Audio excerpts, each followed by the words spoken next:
I was thinking about just how our community, I was not born here, but I've lived here 30 years, and I've always felt like Bluffton and Wells County is supportive community. They pull together in times of crisis. They help their neighbors. There's been a ton of people who have offered us with a ton of support, financial support, gifts, just their time, words of encouragement. And that has been humongous in terms of our staff being able to maintain the pace and the pressure and being able to just keep up with all the demands. All of us, we definitely have appreciated that, and we needed that. I think for the most part, our community's been really good.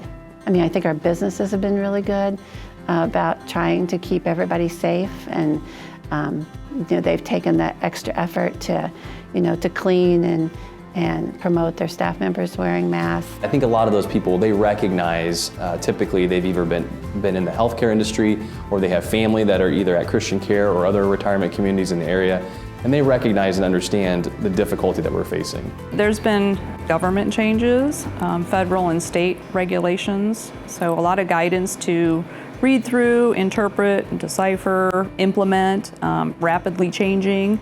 So that put a lot of restrictions on kind of our day-to-day operations. We also did extra cleaning, and we wore PPE, and we had to come up with different kind of activities to accommodate all the guidelines that they were constantly changing for the residents. At Christian Care, we've always taken a real high focus on cleanliness. And then we are just taking that up another notch, just trying to make sure that we do that, because we want to keep our residents safe. And we know that that's one way we as team members can help to happen, is keep this building clean. So we've really focused in on that, even more so than what we already had in the years past. We are helping the housekeeping department by cleaning door handles and chairs and the railings and anything you could think of. Everybody was stepping up together to really get everything as clean as possible to keep the residents as safe as possible. The one thing that I've been just amazed at has been the tenacity and just the stick-to-itness of all of our staff and their ability to stay dedicated and committed to these residents.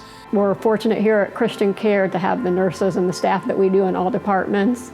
Everybody really looks out for the best interest of the residents. Our staff really stepped up and was able to put the residents first. We've certainly had some staff members who have just really struggled. It's been a burden. It's been a really emotional battle for them to continue to show up at work each day. And they've really sacrificed their own well-being to make sure that these residents are taken care of. And we even worked with the maintenance department in creating and implementing barriers for the dining room tables. That way, when the residents took off their mask, they were still safe. I can't encourage and praise my staff enough on how much they went over and beyond for the residents, and they really took the teamwork to a whole nother level. So I'm very, very happy to be part of that. We certainly have seen our team come together in a much greater way, and we are galvanized now as a group. And I know that going forward, there's not going to be anything that's going to be able to separate us or break us apart as a team, because this has been one of the most challenging things I think any of us have ever experienced.